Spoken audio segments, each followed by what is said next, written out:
That 250 people have been killed on Monday alone. The AFP news agency is reporting that the airspace over the city has now been closed. We've also been getting reports of airstrikes on anti-government demonstrators in Tripoli as well as Zawiya. But Muammar Gaddafi's son, Saif, has denied this. And there are some signs that Libya's leader, Gaddafi, is losing some control over his armed forces. Some army officers are calling on their colleagues to remove Gaddafi from power. This after two senior Libyan Air Force officers flew their fighter jets into Malta and defected. They said they were ordered to bombard protesters. And it's not just Air Force officers who are deserting Gaddafi. As many as 9 Libyan diplomats around the world have resigned. Libya's deputy ambassador to the United Nations has called on Gaddafi to step down. Meanwhile, the U.S. Secretary of State Hillary Clinton, she's described the violence in Libya as unacceptable bloodshed. She's called on the Gaddafi regime to respect universal rights. All this as Gaddafi's second eldest son, Saif, announced that he set up a committee to investigate the incidents taking place in the country.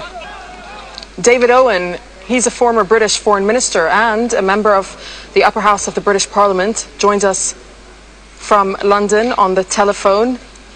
Mr. Owen, good to talk to you. Thank you for joining us on Al Jazeera. How concerned are you with the situation in Libya? Extremely concerned, and I think it is absolutely vital that the Security Council meet in emergency session in New York tonight and pass a resolution to declare the situation in Libya as a threat to the peace under the UN Charter, and under Article 7 take mandatory action. And I believe they should declare a no-fly zone for military aircraft over the whole of Libyan airspace. Is this no-fly zone something that's going to be cleared? And also, how likely do you think that the UN Security Council will meet tonight? Well, I know it's a holiday in the United States, but I hope that people in America will absolutely deluge the different delegations in New York. I mean, the United Nations exists to be able to take emergency action, and I think it's absolutely imperative that it is taken. We took a no-flight zone under very short notice in 1991 to protect the Kurds in Iraq from Saddam Hussein, and it was effective and it was implemented quickly. The Security Council is entitled to ask the regional military power, in this case NATO, to supervise a no-fly zone, and NATO could easily ask other Arab countries, such as Egypt, which has of course got a common border with Libya, to participate, and it would be helpful if that was the case. So it was not seen just as a Western initiative. Now, it is possible that it could be vetoed by Russia or China, but I think it's extremely unlikely. And I think that this is what the United Nations exists for, is to prevent a humanitarian crisis. At dawn tomorrow, we could see very major activity from the Libyan Air Force. If a resolution had been passed the night before, the chances of the Libyan Air Force, more officers doing what the two that flew to Malta and not take the orders and take their planes out of the country, would be very much greater. So how do you explain the response, or I should say lack of it, from the UN so far? One of the problems is that too many countries are deeply compromised from what their attitudes have been previously to Libya. So that's one factor. Also, I think there is a reluctance to involve a condemnation of military action in case countries which they might favor in other parts of the region might wish to take military action and clamp down.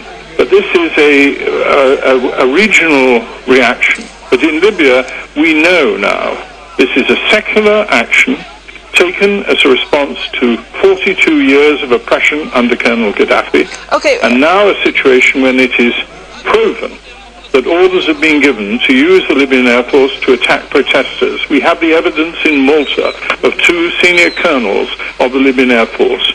We also have reports of aircraft already being used. There are reports coming in tonight of ships firing, naval ships from the Libyan Navy firing into Tripoli. These have not believe, yet been confirmed. But the evidence is mounting that tomorrow we could see a wholesale massacre unless there is a very strong response. It's not enough for words any longer. The UN must actually pass a resolution to empower people to stop it. Okay, well, you're mentioning tomorrow. What we know tomorrow is that the Arab League is meant to hold an emergency meeting. Are you optimistic that anything will come out of this meeting? And how much leverage does the Arab League have at this point, when considering some of the countries that are part of the League are going through their own uprisings? I think it's much more likely that we'll get response, and a positive response, from Arab delegations in the corridors of the UN. But it is to the great credit of the Qatar government that the Prime Minister has spoken out, and the Foreign Minister, quite forcibly and strongly. It's not always easy for countries that are already under pressure to speak out, and it's not the tradition of many Arab countries to do so. But I believe it is imperative that they make their views clear, as their citizens are doing, hour by hour on the world television studios. We've left under no illusion, not just that this is what the Libyans want, but what many Arab citizens around the whole region want. They want the world to intervene to stop Gaddafi using military force against Libyan citizens. And there will be a very serious day of reckoning if the UN is not capable of responding to this. The Secretary-General has spoken out courageously and clearly, and the latest news that you've reported, that he is thinking that there will be emergency meeting, is very hopeful. But it must take place tonight, and it must be very clear. No more words. The authority must be taken by the Security Council to intervene with a no-fly zone. That is not putting troops on the ground. That is not interfering in ways which many people would find unacceptable. It is simply stopping aircraft being used from bombing civilians and shooting civilians from the skies. We heard when Gaddafi's son spoke out, he said that they will fight until the last bullet. I'm just wondering, if any statement were to come out of the UN, would it be heeded to by the Libyan regime at this point? No.